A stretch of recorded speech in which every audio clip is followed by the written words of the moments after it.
teman-teman semua, hari ini kita akan belajar satu materi baru ya di fisika kuantum, yaitu tentang fungsi dari sebuah gelombang.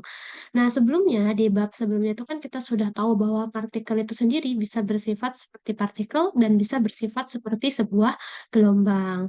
Nah, jadi kita perlu sebuah fungsi nih yang untuk bisa menjelaskan hal tersebut. Nah, kalau fungsi gelombang yang sudah ada, yang Y sama dengan A sin Kx min omega T ya, seperti yang kita pelajari di materi gelombang, itu hanya bisa menjelaskan sifat dari gelombangnya saja gitu. Tapi bagaimana dengan sifat dari partikelnya itu sendiri? Nah, untuk bisa menjelaskan hal tersebut, makanya kita mempelajari tentang fungsi gelombang ini. Nah, fungsi gelombang ini memiliki lambang psi yang bentuknya seperti sebuah trisula ya. Nah, kalau dia hanya berdiri sendiri seperti itu, nah dia tidak memiliki arti secara fisis. Dan biasanya psi ini terdiri dari bilangan real dan bilangan imajiner. Di mana bilangan imajiner itu mengandung i ya, di mana i itu ya, i sendiri, mana nih? I itu, kalau mirip ini, sama dengan akar minus 1. Nah, ini i yang seperti ini ditambah min IB ini adalah contoh daripada bilangan kompleks di mana A-nya bilangan real dan IB itu adalah bilangan real yang mengandung bilangan imajiner seperti itu ya. Nah, ketika si psi ya, si psi ini dikuadratkan, maka dia jadi memiliki arti fisis, yaitu artinya apa? Dia mengartikan atau mendeskripsikan probabilitas ditemukannya sebuah partikel. Nah, probabilitas ini bisa berupa probabilitas posisi dan bisa juga berupa probabilitas dari momentum. Seperti itu. Nah, kemudian mari kita coba jelaskan ya, bagaimana sih arti fisis gelombang itu. Kita sudah sebutkan tadi bahwa sekarang fungsi gelombangnya bukan Y sama dengan lagi ya, tapi fungsi gelombangnya adalah psi sama dengan. Nah, di sini kita punya fungsi nih, psi sama dengan A ditambah IB. Nah, kalau hanya berbentuk seperti itu saja, ya, itu belum bisa diartikan. Dia tidak punya arti secara fisiknya itu seperti apa. Kenapa ya? Kalau digambarkan hanya seperti ini ya. Ketika dia seperti ini, kita tidak tahu di posisi mana kita mau menemukan partikel gitu. Kalau posisinya seperti ini, masa ada di atas dan ada di bawah gitu kan. Jadi posisinya nanti dia negatif kan agak gimana gitu. Padahal kalau psi itu harus hubungannya adalah psi sama x gitu kan. Nah, kalau dia seperti ini kita belum bisa menentukan nih artinya apa kalau begini seperti itu ya. Sehingga si psi ini harus kita kuadratkan. Nah, ketika si psi ya kita kuadratkan, maka sebenarnya adalah psi itu sendiri dikalikan dengan psi konjugatnya. Nah, apa sih psi konjugat ini? Ya ini, psi konjugat itu sebenarnya adalah membalikkan bilangan imajinernya. Itu yang pengertian paling mudah ya. Membalikkan yang bagaimana? Misal gini, di psi sebelumnya imajinernya itu positif. Nih, positif IB. Nah, di psi konjugat imajinernya menjadi negatif IB.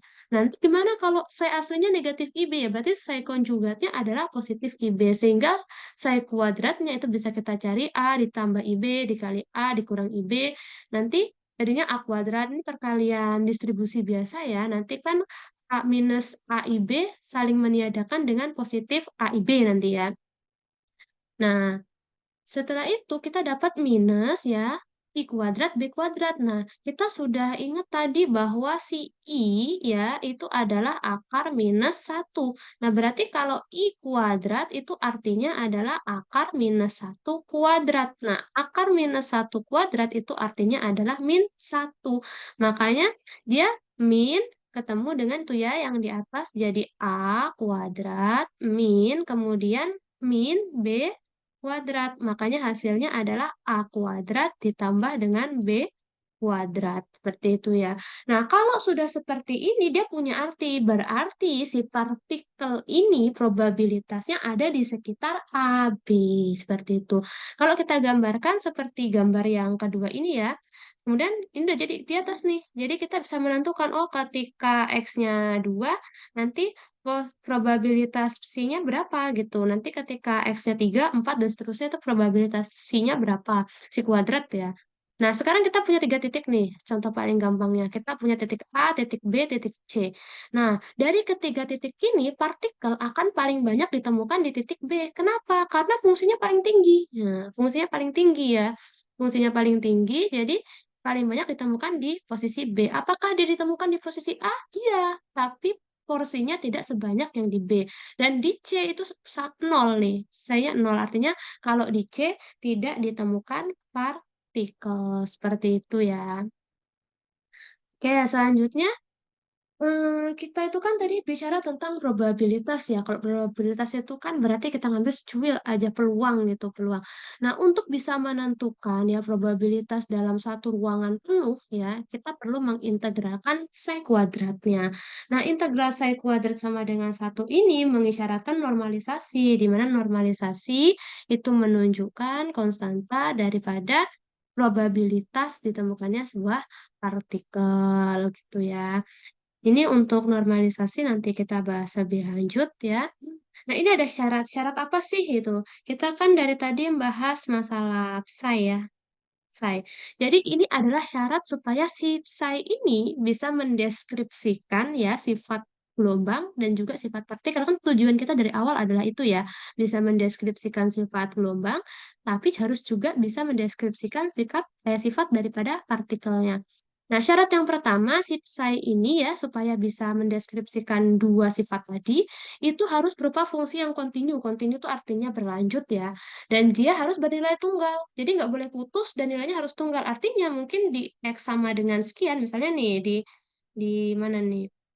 Di X sama di sini nih. Nilai X-nya cuman bawah ini. Dan nilai psi-nya cuma ini, jadi cuma satu, nilainya cuma tunggal. Tapi kalau gambar yang di bawah ini, di X sama dengan misalnya A, nah dia punya dua nilai. Pertama di sini misalnya anggaplah satu, terus ada nilai psi-nya lagi 5. Nah, ini bernilai ganda. Nah, yang seperti ini tidak boleh. Jadi, psi bisa mendeskripsikan sifat partikel dan gelombang apabila dia fungsinya kontinu, tidak putus ya. Kalau yang kedua ini putus, yang gambar yang di bawah ini putus, kalau yang di atas ini nggak putus. Nah, dia yang benar yang di atas. Dia kontinu, tidak putus, dan setiap satu titik X ya, dia hanya menjawab satu distribusi partikelnya atau satu nilai psi-nya. Jadi satu nilai X punya satu nilai psi. Nggak boleh punya dua nilai psi dan seterusnya. Kemudian diferensial psi itu juga harus kontinu dan bernilai tunggal. Diferensial ya berarti ketika si psi-nya diturunkan gitu ya, misalnya terhadap X ya, contohnya ini ada d psi per dx itu nilainya ya harus tunggal, harus cuma satu juga, nggak boleh. Ini bisa bisa nanti nilainya dua kalau nggak tiga. Nah itu nggak bisa. Jadi karena fungsi apa psi-nya sendiri adalah bernilai tunggal, maka diferensial atau turunannya juga harus bernilai tunggal. Nah, syarat yang ketiga, si psi itu harus bisa dinormalisasi. Nah, syarat normalisasi bisa ini ya tadi, integral dari min tak hingga sampai hingga psi kuadrat dx sama dengan satu. Nah, di sini itu gimana kasusnya kalau dipecah misalnya min tak hingga sampai nol atau dari nol sampai tak hingga. Boleh, tapi tetap harus ditotalkan seperti itu ya, sama dengan satu. Dan memang ada di kasus-kasus tertentu ya, yang integralnya itu nilainya berhingga. Jadi ada dari posisi mana ke posisi mana gitu misalnya. Nah, itu ada. Dan itu tidak apa-apa nanti tergantung dari kondisinya. Misalnya sudah diketahui kalau di luar daripada itu nggak ada say-nya misalnya. Itu juga bisa.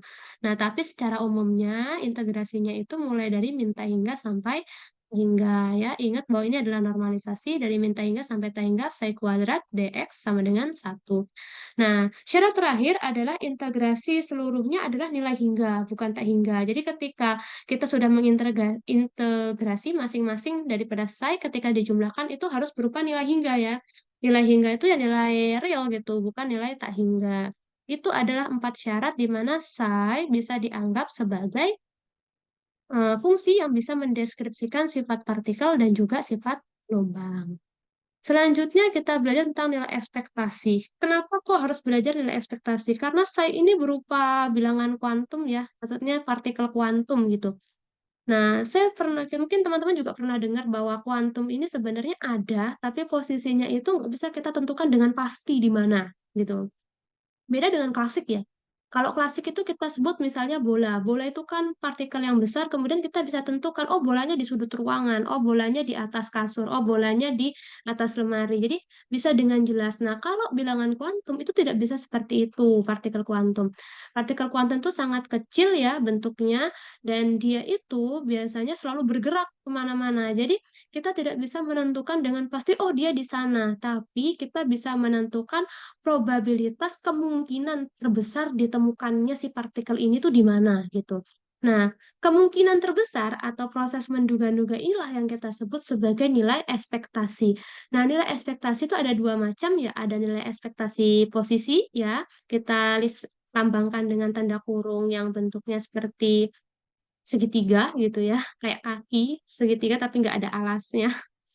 Kayak jadi kurung yang bentuknya seperti ini ya, nih, jadi nilai ekspektasi itu kurungnya harus bentuknya begini.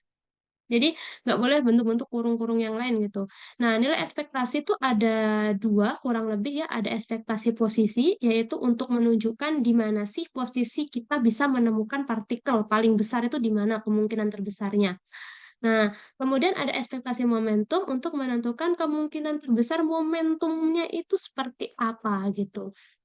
Nah, di sini ya kita bisa menggunakan integral yang dibantu dengan yang namanya operator. Tuh ada di poin nomor 3 ya, ada nilai operator, momentum, dan posisi. Jadi, ketika kita mencari nilai ekspektasi itu ya sebenarnya kita mencari integrasinya. Yang tadi itu, integral dari min hingga sampai hingga untuk psi kuadrat dx. Tapi dibantu dengan pengalihan operatornya. Jadi, kalau ekspektasi posisi ya, itu ada psi kuadrat dikali dengan operator X, di mana operator X itu ya X itu sendiri gitu ya, dan psi kuadrat itu adalah psi konjugat dikalikan dengan psi-nya, seperti itu ya. Nah, kemudian nilai ekspektasi momentum ya sama saja dengan ekspektasi posisi, hanya saja operatornya operator momentum yang nilainya adalah minus I H coret D per dx, di mana ya, mungkin teman-teman juga sudah ingat bahwa H coret itu besarnya adalah H per 2 pi ya. H per pi or H per 2 pi. H coret itu H per 2 pi. Oke, jadi nilai H coret itu adalah H per 2 pi. Ini mungkin dari teman-teman juga sudah tahu gitu besaran nilainya ya. Jadi ini nilai H coret atau yang biasa kita sebut bukan H coret ya, kita nyebutnya biasanya adalah H bar. Nah, jadi ini adalah nilai ekspektasi dan ekspektasi momentum. Sebenarnya ada lagi satu lagi ekspektasi energi kinetik ya. Ini ekspektasi energi kinetik di mana ada hubungan antara momentum dengan energi kinetik ya pasti ya. Energi kinetik kan energi yang dimiliki benda karena kecepatannya. Artinya kalau benda itu punya energi kinetik, benda itu punya kecepatan. Dan momentum juga sama, benda punya momentum ketika bendanya bergerak atau punya kecepatan. Karena kan si P ini sendiri, mungkin teman-teman juga boleh ingat lagi ya, si P itu kan sama dengan M dikali V. Nah, ya sebentar, sorry ya.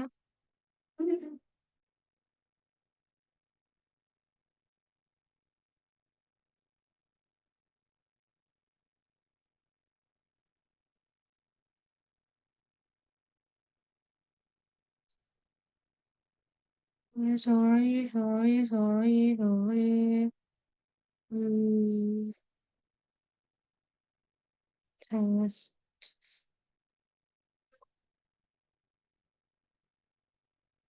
Ya, sebentar ya, saya buka lagi. Oke, mungkin dari teman-teman masih ingat ya, kita kembali bahwa P itu adalah M dikali dengan V. Jadi massa dikali kecepatannya. Nah, si EK itu sendiri adalah setengah MV kuadrat. Sehingga kalau kita mau bikin M kuadrat V kuadrat, maka harus dibagi M ya, supaya nilainya tetap seperti nilai yang ini. Tetap seperti nilai yang di atas. Sehingga kita dapatkan bahwa EK, rumus lainnya adalah P kuadrat dibagi dengan 2M. Nah, ini adalah ekspektasi energi yang artinya ketika si partikelnya punya momentum ya, maka partikel ini juga punya energi kinetik, tapi sebaliknya kalau partikel ini tidak punya momentum, berarti ya partikel ini juga tidak punya energi kinetik, seperti itu. Jadi ekspektasi kurang lebih ada tiga, ekspektasi posisi, ekspektasi momentum, dan ekspektasi energi kinetik. Ekspektasi tadi adalah dugaan atau kemungkinan terbesar ditemukannya partikel atau kemungkinan terbesar banyaknya partikel berkumpul itu di mana dan posisinya itu lagi bergerak atau enggak gitu. Kemudian, ini kita masuk contoh soal ya. Contoh soal kita punya psi-nya itu AX per A untuk X-nya dari 0 sampai dengan A, kemudian dia 0 nilai psi-nya untuk yang lainnya. Kita ada 5 pertanyaan, konstanta normalisasi, ekspektasi posisi, ekspektasi momentum, kemudian itu ada X kuadrat, P kuadrat, delta X, delta P, dan EK. Kemudian periksa apakah ketidakpastian Heisenberg itu berlaku untuk fungsi partikel di atas. Nah, ini sudah sedikit saya coba kerjakan, tapi mari coba kita jelaskan lagi ya untuk teman-teman semua. Untuk menentukan normalisasi ya, kita menggunakan sebenarnya integrasi normalisasi biasa ya, seperti yang udah kita bahas, yaitu dari integral minta hingga sampai tak hingga untuk psi kuadrat dx sama dengan 1 ya. Itu rumus asli dari normalisasi, cuman tadi kita punya batas nih, punya batas dari yang punya nilai itu hanya 0 sampai dengan A. Sehingga kita bisa buat ya integrasinya tuh dari 0 sampai dengan A untuk A kuadrat X kuadrat bagi A kuadrat. Nah, itu dapat dari mana? Itu dapat dari penguadratan nilai psi-nya ya. Karena psi-nya tidak mengandung bilangan imajiner ya maka dikuadratkan seperti biasa aja gitu. Tapi kalau dia mengandung imajiner ya berarti psi konjugat dikalikan dengan psi-nya seperti itu. Nah, kalau dia kuadrat kan berarti mana nih? Kita punya itu kan A dikali dikali X kemudian dibagi A kuadrat. Berarti A besar kuadrat, X kuadrat dibagi A kecil kuadrat. Benar ya, seperti ini. Kemudian A kuadrat dibagi A kecil kuadrat ini kan sebuah konstanta. Jadi dia bisa keluar. Nah, ketika keluar berarti integral dari 0 sampai dengan A untuk X kuadrat dx saja sampai dengan 1.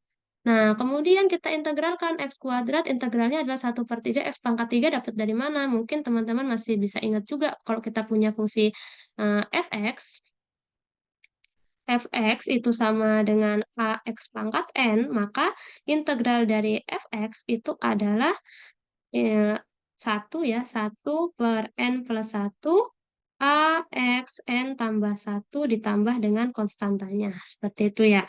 Nah, kalau integral berhingga itu biasanya konstantanya otomatis hilang ya, otomatis habis. Makanya kalau integral berhingga itu biasanya nilai C-nya nggak dituliskan. Nah, ini kan pangkatnya 2 ya, X pangkat 2. Nah, karena X pangkat 2 berarti kan N plus 1-nya adalah 3. Makanya sepertiga X pangkat 3. Nah, ketika sudah dapat ini kita masukkan batasnya. Memasukkan batas itu yang atas dikurangi yang bawah. Apa yang kita ganti? Yang kita ganti adalah nilai X-nya. Karena ini integrasi terhadap dx berarti variabelnya adalah X. Nah, kita ganti nilai X-nya. X-nya sama dengan A sama dan X-nya sama dengan 0. Sehingga suku yang belakang ini habis. Tinggal sisa yang depan jadi A kuadrat dibagi A pangkat 3 nih. Hmm, A pangkat Oh, A pangkat 2, maaf ya. Ini A pangkat 2, kemudian dikali sepertiga A pangkat 3, sehingga A-nya yang ini bisa dicoretkan, ini habis, ini A-nya tinggal 1, sehingga A kuadrat per A kuadrat kali A per 3 sama dengan 1. Nah, ini tinggal dibalik jadi 3 per A ya, dan A-nya sendiri berarti akar 3 per A. Nah, karena A-nya sendiri akar 3 per A, berarti fungsi gelombang kita bisa berubah. Jadi yang semula itu adalah AX per A karena A-nya adalah akar 3 per A dikali X dibagi A kan sama aja dikali 1/A ya. Nah, 1/A ini kalau mau masuk dalam akar kan kuadrat ya. Ini jadi bisa di akar A kuadrat gini ya, sama aja.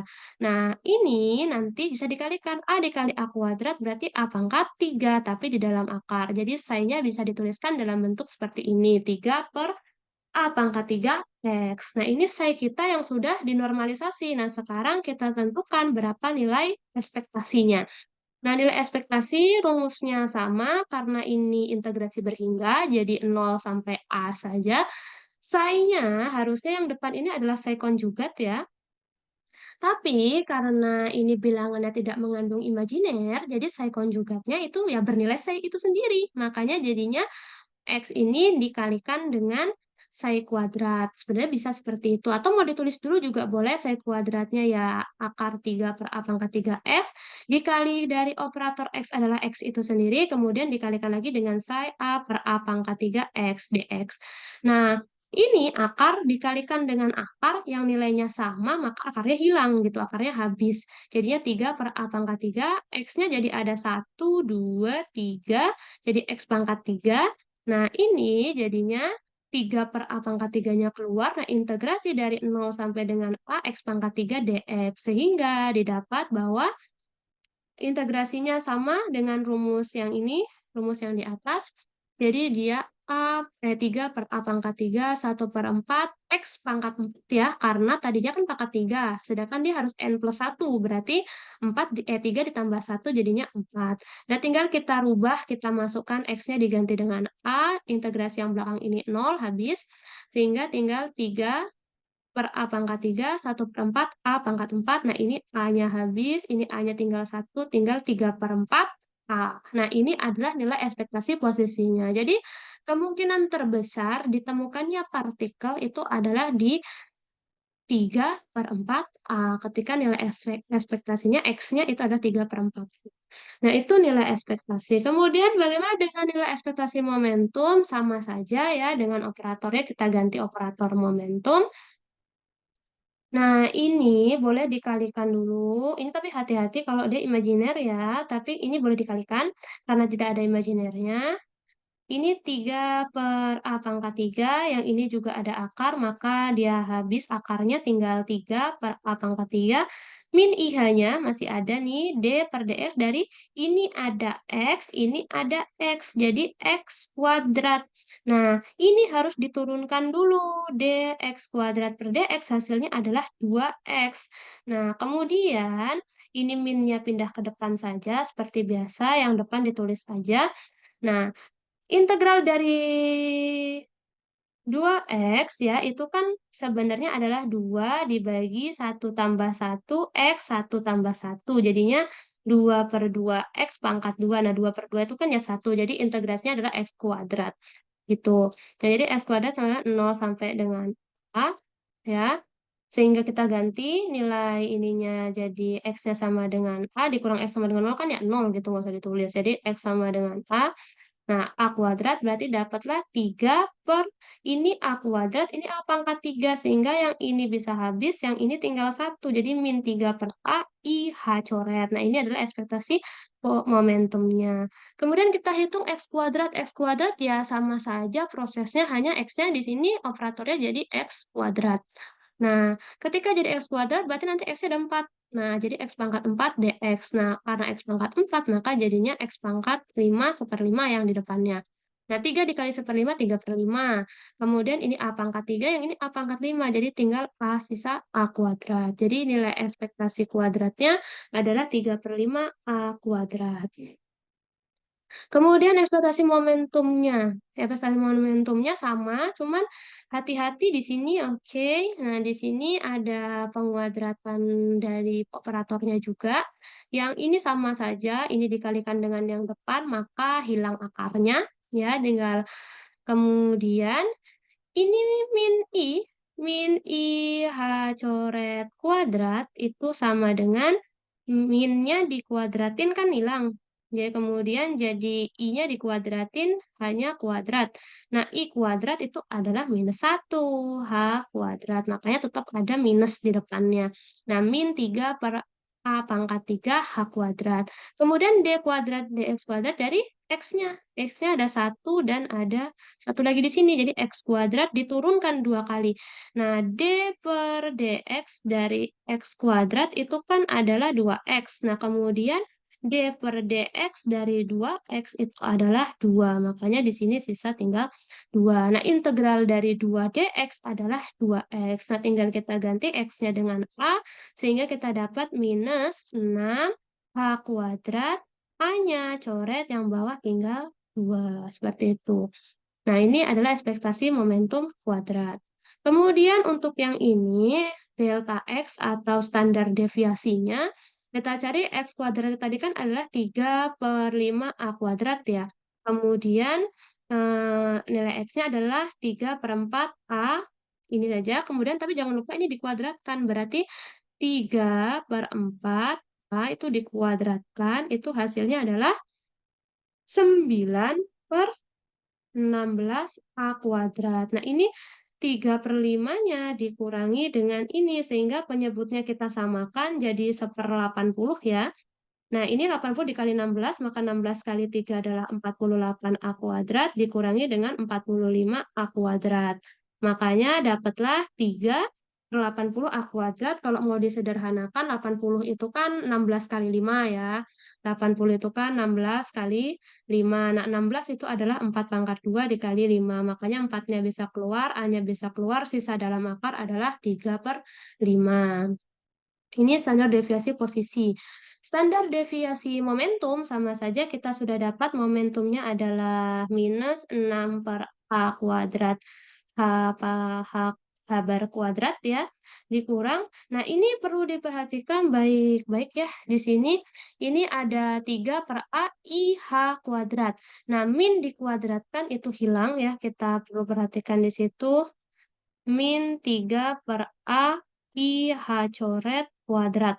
Nah, min dikuadratkan hilang minnya, 3 dikuadratkan 9, A dikuadratkan A kuadrat, ya, I dikuadratkan adalah minus 1 dan H kuadrat. Sehingga hasilnya adalah min 9 per A kuadrat H kuadrat. Nah, jadi ini penyebutnya sama nih, sudah bisa dioperasikan dan H kuadratnya juga sama. Sehingga min 9 dikurang min 6 dikurang 9, dia tetap minus ya. Ini sebentar. Ininya hilang minus.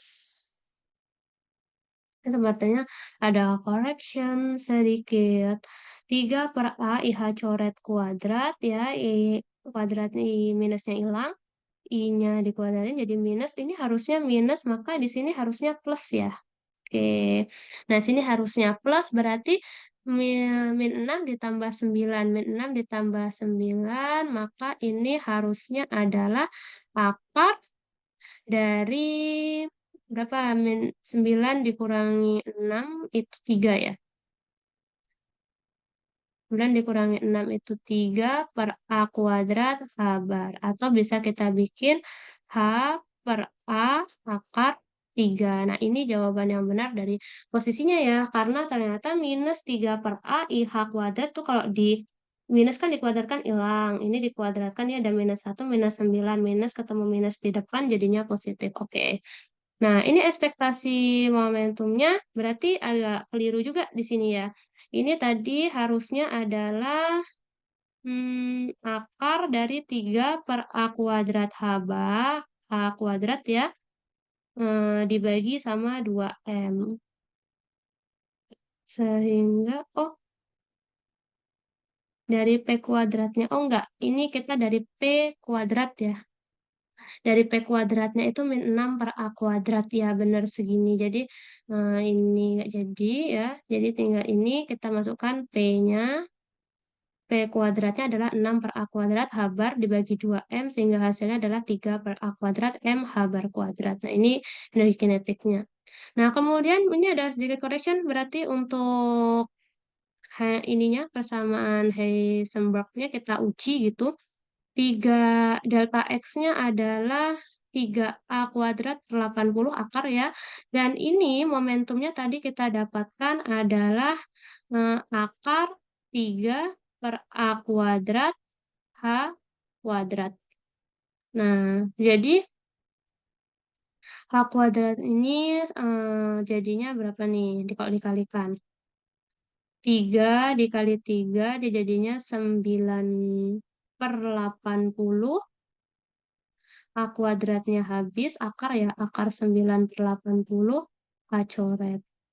Nah, akar 9 per 80 itu kalau kita hitung dia masih 0, sekian ya. Saya tunggu dulu. Oke, white.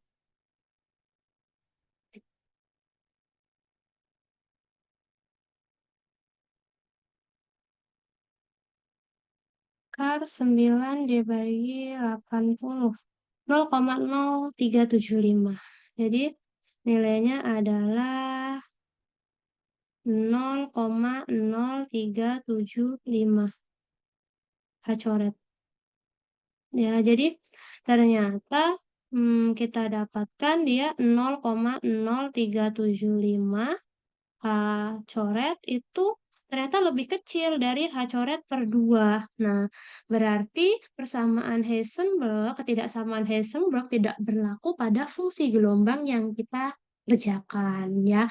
Kalau dia berlaku dia harusnya lebih besar. Kalau dia lebih besar atau sama dengan H per 2 itu berarti ketidaksamaan Heisenbergnya berlaku. Tapi kalau dia nggak kayak gini nih, lebih kecil berarti ketidaksamaan Heisenbergnya tidak berlaku. Nah, apa sih ketidakpastian Heisenberg itu kita sempat bahas ya di bab satu bahwa jika sebuah elektron itu kemudian berinteraksi dengan cahaya, maka elektron tersebut akan terlempar gitu atau berpindah atau bergerak sehingga dia itu mental. Nah, karena itu, kita hanya bisa menentukan salah satunya. Jadi kalau kita mau menentukan posisi, otomatis kita nggak bisa menentukan momentumnya. Tapi kalau kita menentukan momentumnya, artinya bendanya bergerak, punya kecepatan nih, punya momentum, berarti kita susah menentukan posisinya. Tapi di soal kita tadi, kita punya momentum dan kita punya posisi. Jadi sebenarnya dari situ saja bisa dilihat bahwa ketidakpastian Heisenbergnya tidak berlaku. Seperti itu ya. Ini jadi ada nih kesimpulan tentang ketidakpastian Heisenberg dan mungkin bisa berlaku untuk soal-soal yang lain. Nah, kebetulan soal yang kita kerjakan itu tidak berlaku. Nah, mungkin itu saja yang bisa saya jelaskan tentang fungsi gelombang. Jika teman-teman punya pertanyaan, teman-teman boleh komen ataupun bertanya secara langsung ya di kolom komentar. Dan untuk yang kita correction tadi, itu nanti akan kita berikan juga dan saya akan sambungkan PPT-nya juga di bagian deskripsinya. Oke. Thank you very much semuanya.